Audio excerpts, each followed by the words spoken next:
Nosso tema hoje é a promessa de um Salvador. Em programas anteriores, nós tivemos então a oportunidade de entender por meio das Escrituras o propósito de Deus para a terra. O propósito de Deus era abençoar a terra por meio de Adão e Eva. Mas eles falharam, caíram no engano do diabo. E a vontade de Deus não foi feita pela humanidade, Adão e Eva. Muitas pessoas falam Adão e Eva, cooperador Giliardi. Esquece que Adão e Eva era a humanidade naquela época. Sim, amém. E nós mostramos então que a nossa vontade, quando não em harmonia com a vontade de Deus, isso nos coloca nas mãos do diabo. Foi o que aconteceu com a terra. Infelizmente foi isso que aconteceu. Hoje nós teremos então a oportunidade de estudarmos a promessa de um Salvador. Ainda que a humanidade não dê atenção à sua vontade, Deus sempre mostrou boa vontade em salvar suas criaturas das mãos do maligno. Deus sempre mostrou vontade. Graças a Deus. Então acreditamos que não há dúvida de que a serpente que enganou Eva é o diabo. Muita gente fala, a serpente, mas está registrado nas Escrituras que a serpente é o diabo. Não é por acaso, cooperador Giliardi, que o nosso irmão João fez questão de identificar o diabo como a antiga serpente. Ele registrou isso em Apocalipse 12, versículo 9, que diz como, irmão Giliardi? E foi precipitado o grande dragão, a antiga serpente, chamado Diabo e Satanás, que engana todo mundo. Ele foi precipitado na terra, e os seus anjos foram lançados com ele. As Escrituras chamam ele de Diabo, a antiga serpente. E outro fato que merece a nossa atenção, nosso irmão João diz assim, Satanás que engana todo o mundo. Eu acredito que ele está falando do que ocorreu lá no Éden. Não faz sentido, irmão Giliardi? Sim, irmão, sim. Faz sentido, ministro. Houve um tempo, então, que o diabo enganou todo mundo. Hoje o diabo não engana todo mundo, mas uma grande maioria no mundo é enganada ainda por Satanás. Tanto é verdade isso, o evangelho que nós conhecemos hoje, pregado pela grande maioria, não é o evangelho que resolve o problema do Éden. É um evangelho que mostra, o cooperador Giliardi, que Deus desistiu da terra e vai levar todo mundo para o céu. Infelizmente, esse evangelho não condiz com as Escrituras. É um evangelho todo platônico, infelizmente é isso, né? Vamos ao tema de hoje, a promessa de um Salvador. Gênesis 3:15. E porém inimizade entre ti e a mulher, e entre a tua semente e a sua semente. Esta ferirá a cabeça, e tu lhe ferirás o calcanhar. A gente vê uma inimizade entre as duas sementes, da serpente e da mulher. Né, ministro Lucas? Isto. Esse aqui é um diálogo de Deus com Satanás. Após a queda do homem, Deus ele fala bem explicitamente, porém inimizade em ti e a mulher. Entre Satanás e a mulher, entre a tua semente, semente da mulher, e a semente do diabo. Esta, que é a semente da mulher, te ferirá a cabeça. E Satanás feriria a semente da mulher no calcanhar. Então o versículo inicial, tirado do seu contexto, fica sem sentido. Por isso nós convidamos a cada um dos nossos ouvintes a ler o versículo dentro do seu contexto, para termos uma melhor compreensão. Então vamos para Gênesis 3, versículo 1 ao 7, e aí encontraremos um sentido no versículo de Gênesis 3:15. Amém. Amém? Ora, a serpente era mais astuta que todas as animalhas do campo que o Senhor Deus tinha feito. E esta disse à mulher: é assim que Deus disse: não comereis de toda a árvore do jardim? E disse a mulher à serpente: do fruto das árvores do jardim comeremos. A serpente está conversando com a mulher. Mas do fruto da árvore que está no meio do jardim, disse Deus: não comereis dele, nem nele tocareis, para que não morrais. Então nós vemos Eva respondendo para a serpente o que Deus disse. Então o que é que a serpente responde depois que Eva fala? A serpente disse à mulher: certamente não morrereis. Essa aqui é a primeira mentira de Satanás, né, ministro Lucas? Sim, a primeira mentira do diabo. Não morrereis. Negando a morte, né? Verso 5. Porque Deus sabe que no dia em que deles comerdes, se abrirão os vossos olhos e sereis como Deus, sabendo o bem e o mal. E viu a mulher que aquela árvore era boa para se comer e agradável aos olhos, e a árvore desejável para dar entendimento. Tomou do seu fruto e comeu, e deu também a seu marido, e ele comeu com ela. Então foram abertos os olhos de ambos e conheceram que estavam nus. e cozeram folhas de figueira e fizeram para si aventais. Então nós vemos aí o princípio do problema causado pela antiga serpente chamada o diabo, ministro Lucas. Então muita gente não consegue acreditar neste relato. Muita gente não consegue acreditar nesse relato. Porém, toda a Escritura só encontra sentido se acreditarmos que Deus criou o mundo para ser o seu reino. Eva duvidou da palavra de Deus e desobedeceu sua palavra. E por causa da desobediência de Eva e Adão, o inimigo conseguiu trazer a maldição à terra. Se nós não conseguirmos acreditarmos nisso, não fará sentido as Escrituras. Gênesis 3, versículo 7 ao 9. Então foram abertos os olhos de ambos e conheceram que estavam nus, e cozeram folhas de figueira e fizeram para si aventais. E aí acontece um fato, irmão Giliardo, interessante. E ouviram uma voz de Deus que passeava no jardim pela virada do dia, e esconderam-se Adão e sua mulher da presença do Senhor Deus entre as árvores do jardim. E chamou o Senhor Deus a Adão e disse-lhe: onde estás? Que tristeza, né? Eles ouviram a voz de Deus chamando por eles, como sempre fazia na viração do dia. Mas nesse dia Adão e Eva estavam o quê? Adão e Eva escondidos entre as árvores do jardim. Infelizmente, houve um tempo também que a humanidade correu de Deus. Deus, ele é um Deus de amor, um Deus de misericórdia, está sempre pronto a buscar o homem, a mulher, em qual situação ele se encontra. Isso prova, meu amigo, que Deus não desistiu do ser humano. E olha a resposta de Adão, quando Deus chamou ele. Onde estás? Ele disse o que, irmão Giliardi? Ele disse: ouvi a tua voz soar no jardim, e temi, porque estava nu, e escondi-me. Então ele se escondeu da presença de Deus. Aí Deus disse: quem te mostrou que estava nu? Comeste toda a árvore de que te ordenei que não comesse. Então nós vemos aí que o homem se escondeu temendo porque tinha pecado diante de Deus, ministro Lucas. Infelizmente, é como diz o profeta Isaías: eis que as mãos do Senhor não estão encolhidas, nem seus ouvidos agravados, para que não ouça, não é? Mas os vossos pecados têm feito separação entre mim e vós. Infelizmente. Qual foi a resposta de Adão, então? Quando Deus diz: quem te mostrou que estavas nu? Aí Adão foi responder, colocou a culpa na mulher, né? A mulher que me deste por companheira, ela me deu da árvore e comi. Infelizmente, nós, os seres humanos, sempre vamos, de um jeito ou de outro, acusar Deus. Quem tinha dado a mulher para Adão? Foi o próprio Deus. Então Adão estava dizendo: se não houvesse me dado a mulher, talvez eu não teria sido enganado. Infelizmente, sim, de um jeito ou de outro, é natural do ser humano sempre jogar a culpa em Deus. Por isso que muitas misérias que acontecem, as pessoas dizem: como Deus quer. Será que Deus quer, meu amigo? Será que Deus quer que uma criança nasça aleijado? Será que Deus quer que uma pessoa nem enxergue a luz do dia e já morra? Será que Deus quer que pessoas sejam soterradas? Será que Deus quer que terremotos aconteçam? Será que era da vontade de Deus? Você tem que entender que Satanás é o grande causador de todo o mal e de toda a desgraça que existe no mundo. Deus não tem culpa nenhuma. Deus não tem culpa. Raramente assumimos a culpa. Raramente nós assumimos a culpa. Gênesis 3:13 está escrito assim: e disse o Senhor Deus à mulher: por que fizeste isso? E disse a mulher: a serpente me enganou e eu comi. Ela disse, né? Isso. Se não fosse a serpente, não teria sido enganada. Verdade. E quem tinha jogado o diabo dos céus? O próprio Deus fazendo juízo. E agora ela dizia de novo que a culpa não era de quem? Dela. Isso, exato.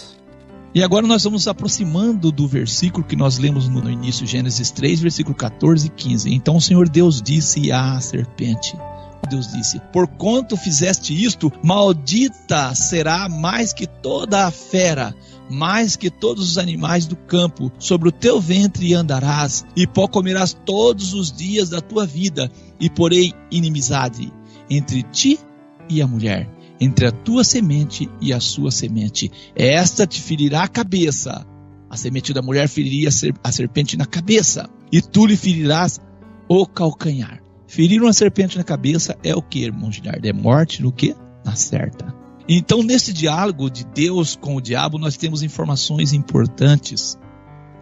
Nós temos informação que haveria inimizade entre a semente do maligno e a semente da mulher. A semente da mulher feriria o diabo na cabeça e o diabo feriria a descendência da mulher na onde? No calcanhar. Nós identificamos então no versículo 15 de Gênesis 3 a promessa de um Salvador. E é isso? Amém. E prova para nós, Gênesis 3:15, que Deus nunca desistiu de sua criação. Deus nunca desistiu de sua criação. É maravilhoso, meu amigo. Você tem que acreditar que Deus é um Deus de amor, tem olhado para você com carinho, tem planos maravilhosos para resgatar o mundo das mãos de Satanás, e nós temos que acreditar nisso. Vamos continuar então a leitura, Gênesis 3, versículo 16 ao 21. Deus dizendo à mulher: multiplicarei grandemente a tua dor e a tua conceição. Com dor darás à luz filhos, e o teu desejo será para o teu marido, e ele te dominará.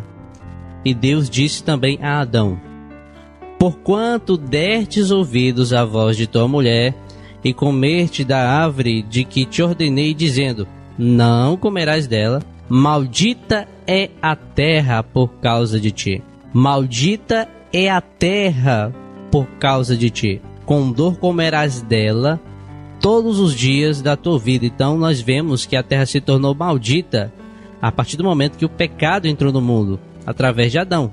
E ele diz assim, com dor comerás dela todos os dias da tua vida. Verso 18: espinhos e cardos também te produzirá, e comerás a erva do campo. No suor do teu rosto comerás o teu pão, até que te tornes a terra, porque dela foste tomado, porquanto és pó, e em pó te tornarás. Então o que é que nós vemos? Que o homem é pó, ele vai retornar, tirando de vez essa doutrina platônica que diz que o homem é imortal. Deus, na sua criação, diz, quando o pecado entrou no mundo, que ele voltaria ao pó. Verso 20: e chamou Adão o nome de sua mulher Eva, porquanto era mãe de todos os viventes.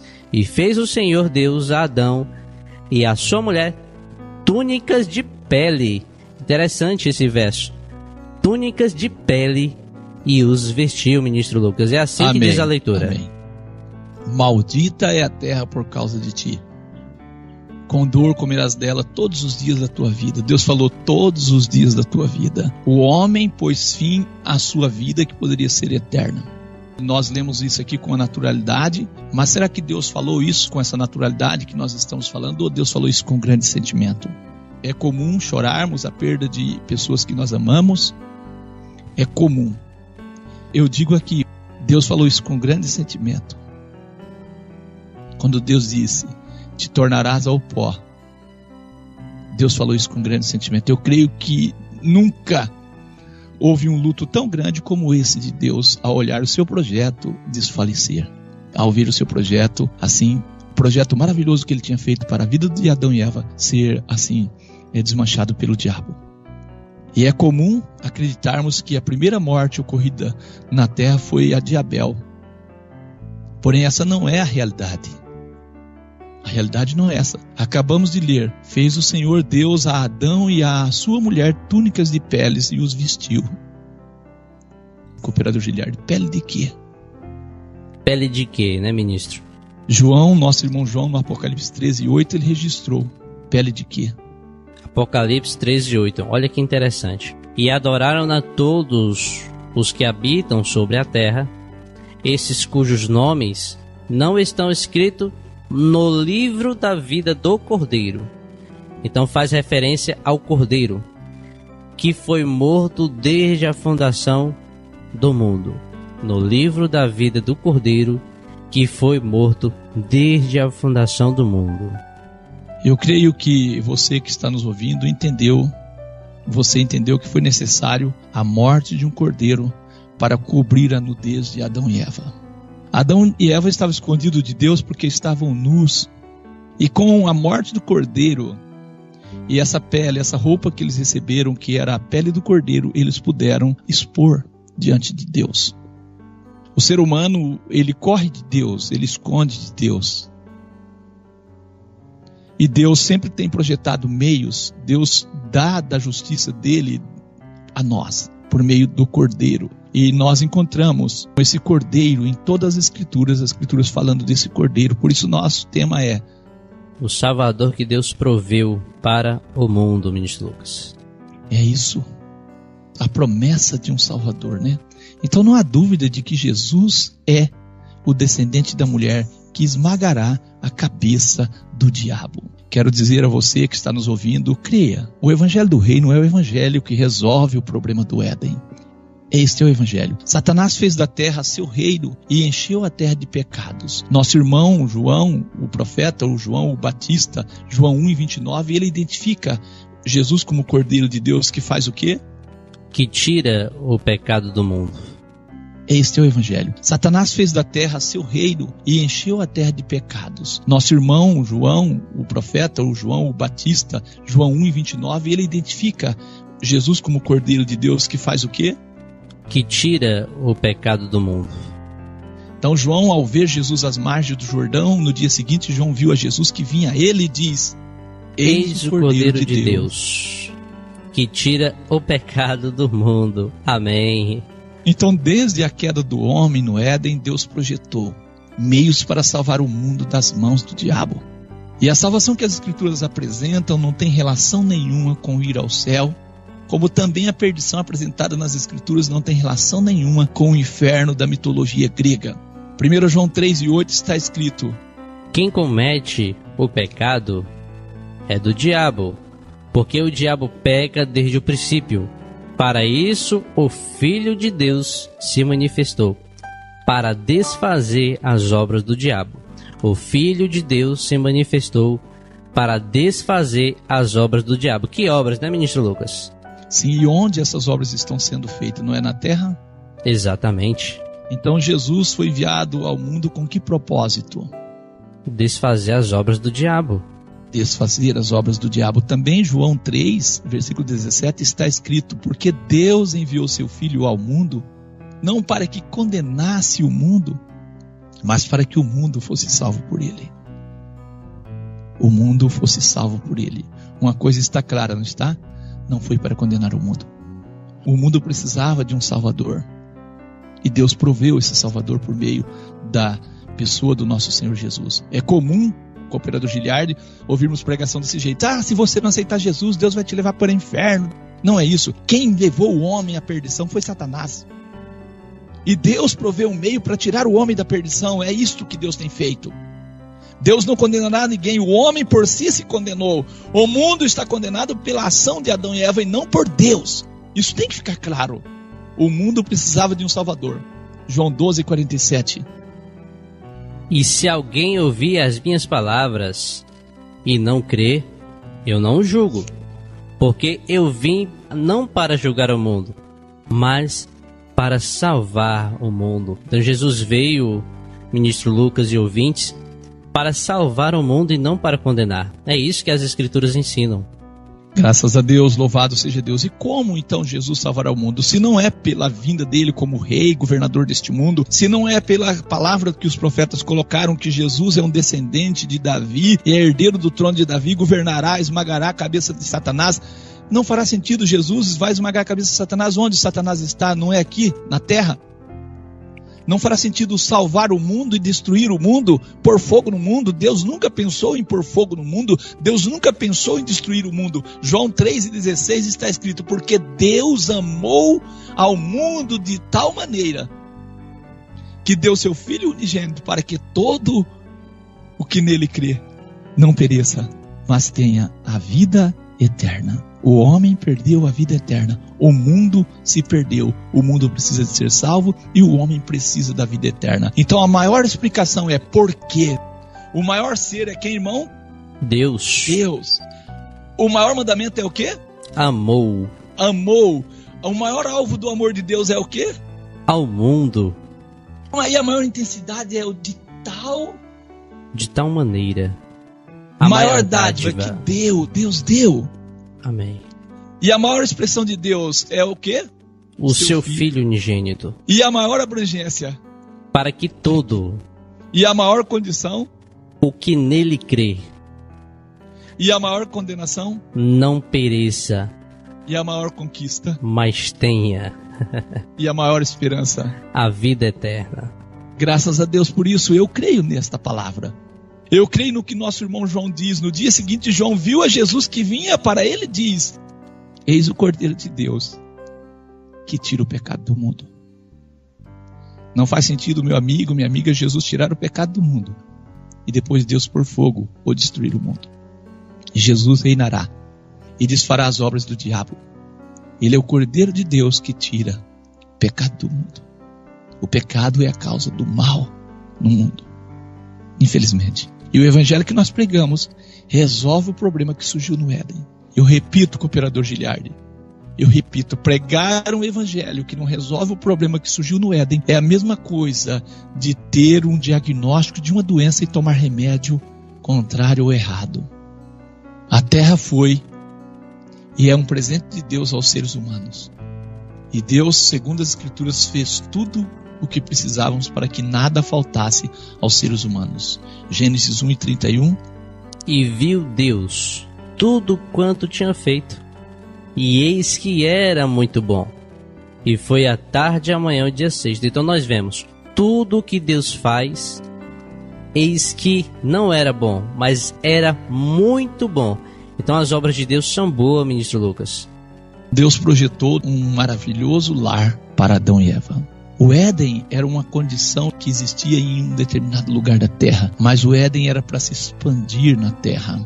Era isso que Deus queria. Então Deus, ao ver as obras do diabo manifestas na terra, sabia que a terra seria maldita. E Deus disse a Adão e Eva: por quanto deste ouvido à voz da tua mulher, Deus disse a Adão: por quanto deste ouvido à voz da tua mulher e comeste da árvore de que te ordenei, dizendo: não comerás dela, maldita é a terra por causa de ti. Com dor comerás dela todos os dias da tua vida. Gênesis 3, versículo 17. Assim tem sido, não tem? Sim. Falam mal da terra, querem ir ao céu, dizem que Deus vai tirar eles para o céu, um lugar melhor, sendo que a terra está sendo maldita por causa dos seus moradores. E mesmo as Escrituras afirmando o contrário, eles ainda continuam acreditando que irão, sim, ser levados aos céus. Infelizmente, os seres humanos sempre procuram atalhos e não caminhos. Eu oro sempre nas minhas orações: venha o teu reino, para que a tua vontade seja feita na terra como é feita nos céus. A Mateus 6, versículo 10 está registrado isso. Desde que o diabo manifestou as suas obras na terra, a vontade de Deus deixou de ser praticada pela grande maioria, uma grande maioria. E nós lemos, irmão Giliardi, em 1 João 3:8, que quem comete o pecado é de quem? É do diabo. Porque o diabo peca desde o princípio. Para isso o Filho de Deus, não diz que foi Deus que se manifestou, diz o Filho de Deus. Sim. O Filho de Deus se manifestou para desfazer as obras de quem? Do diabo. Aquele que peca desde o princípio. Justo. E o Filho de Deus se manifestou para desfazer as obras do diabo. E onde é que as obras do diabo estão sendo feitas? No céu não, Deus não deixou ele lá. Mas na terra. Na terra as obras do diabo estão sendo feitas. E para isso, e por isso, o Filho de Deus se manifestou para desfazer as obras do diabo. Se Deus vai tirar as pessoas aqui da terra e levar para os céus, ele desfez as obras do diabo, irmão? De maneira nenhuma. Se Deus a terra pôr ficou fogo do na mesmo terra, jeito. ele está desfazendo as obras do diabo ou as obras dele? Está desfazendo as obras da sua criação. Então Deus não fará isso. Deus desfará as obras do diabo por meio de Jesus. Amém. Então a terra que nós conhecemos hoje não foi criada assim. Ela sofreu uma mudança por meio das obras de quem? Do diabo. Como? Foi consequências da obra do diabo que a terra está desse jeito. Sim, e nós temos que acreditar nisso. Acreditar nisso é essencial para a compreensão do evangelho que salva o mundo. Crer o contrário, não há como compreender o plano de Deus de salvação do mundo se não compreendermos isso. Então é dar remédio para uma doença que você foi diagnosticado com uma doença e precisa tomar uma medicação, está tomando outra medicação e a doença está evoluindo. E nós acreditamos que Jesus é o descendente da mulher que esmagará a cabeça do diabo. E em toda a Escritura, Jesus é identificado como o Salvador do mundo. Em Lucas 2, dos versos 10 ao 14. E o anjo lhes disse: não temais, porque eis aqui vos trago novas de grande alegria, que será para todo o povo, pois na cidade de Davi vos nasceu hoje o Salvador. Quem é o Salvador? Que é Cristo, o Senhor. E isto vos será por sinal: achareis um menino envolto em panos e deitado numa manjedoura. E no mesmo instante apareceu com um anjo uma multidão dos exércitos celestiais, louvando a Deus e dizendo: glória a Deus nas alturas, paz na terra, boa vontade para com os homens. Então nós vemos que, apesar de todo o comportamento, ministro Lucas, mesmo com todas essas consequências, mas Deus, Ele sempre vai querer salvar a humanidade, e o meio que Ele fez para salvar a humanidade vem da palavra da raiz, o quê? Salvador. Quem é o Salvador? Jesus Cristo, o Senhor. Glória a Deus. Louvado seja Deus por estas palavras. Amém? Amém. Não fiquem assustados, porque eu trago para vocês novas de grande alegria, que será para todo o povo. Pois na cidade de Davi vos nasceu hoje o Salvador, que é Cristo, o Senhor.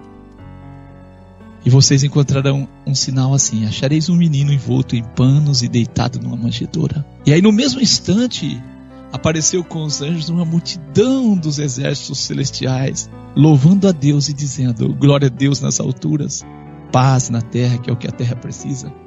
E falando boa vontade para com os homens. Deus tem boa vontade para com os homens.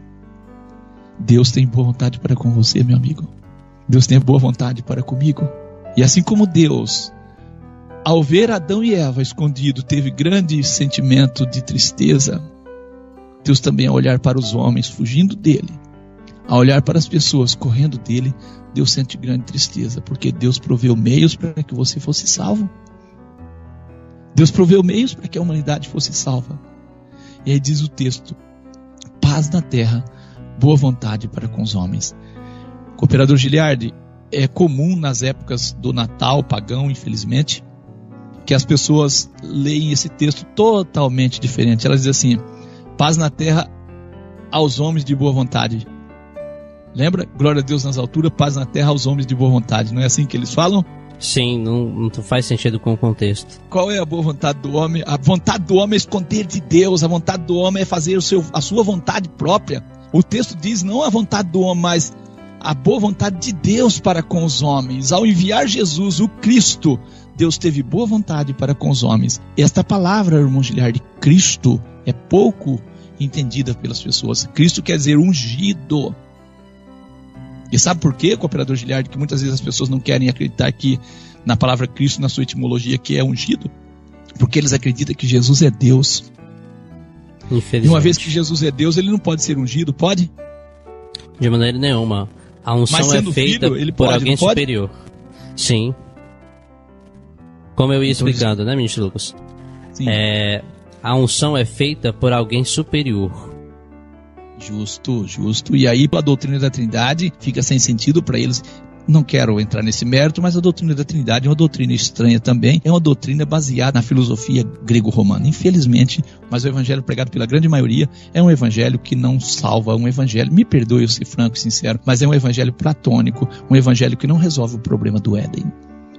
Glória a Deus nas alturas, paz na terra, boa vontade para com os homens. Deus quer que os homens também manifestem o desejo de ser salvos. Que Deus te abençoe, meu amigo, minha amiga, que Deus te abençoe você que está sempre nos acompanhando pelos nossos aplicativos, que você possa crer no evangelho que salva, no evangelho que anuncia Jesus como Salvador, que você possa crer num Deus que ama você, num Deus que amou o mundo e deseja restaurar o mundo, deseja tomar o mundo das mãos de Satanás. Que Deus dê graça a você e dê força para que você consiga crer no evangelho que salva.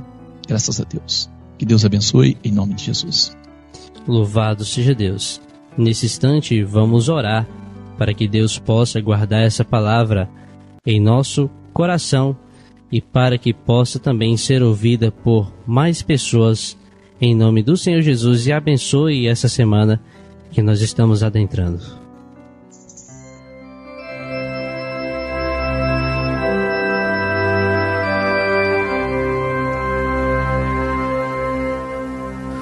Senhor te abençoe e te guarde, o Senhor faça resplandecer o seu rosto sobre ti e tenha misericórdia de ti. O Senhor sobre ti levante o seu rosto e te dê a paz. O Senhor sobre Graças a Deus. Querido e eterno Pai, nós agradecemos ao Senhor por estarmos mais uma vez na Tua santa e misericordiosa presença, por a Tua palavra nesta manhã. Te agradecemos porque o Senhor tem sido um Deus de amor, de misericórdia, de bondade. Apesar, ó Deus querido, das nossas escolhas, muitas vezes, ó Deus querido, escolhas erradas, assim como Adão e Eva procuraram esconder de Ti. Infelizmente, os seres humanos hoje em dia ainda vivem, ó Pai, escondendo, buscando, ó Deus querido, estar assim longe da Tua presença. Nós, Senhor Deus eterno, sabemos que o Senhor é um Deus de misericórdia, de amor, tem provido para nós meios de salvação. Te agradecemos por Tua palavra nesta manhã, rogamos que o Espírito do Senhor, ó grande Pai, possa, ó Deus querido, dar, ó Deus querido, condição para que cada pessoa possa entender o Teu querer e a Tua vontade, entender que o Senhor, ó Deus querido, tem boa vontade para com cada ser humano, tem boa vontade, ó Deus querido, para com este mundo, um mundo sofredor, um mundo que carece de um Salvador, e nós estamos pregando a pessoa do nosso Senhor e Salvador Jesus, o Cristo, como Salvador deste mundo, aquele de quem os profetas anunciaram como Salvador do mundo, aquele que foi anunciado no início no mundo, ó Deus querido, quando na fundação do mundo foi anunciado como a semente da mulher que esmagaria a cabeça da serpente. Nós acreditamos, oramos que o reino do Senhor venha, para que a vontade do Senhor possa ser feita na terra como ela é feita nos céus. Te agradecemos por mais um programa, em o nome do nosso Senhor e Salvador Jesus o Cristo. Amém, amém.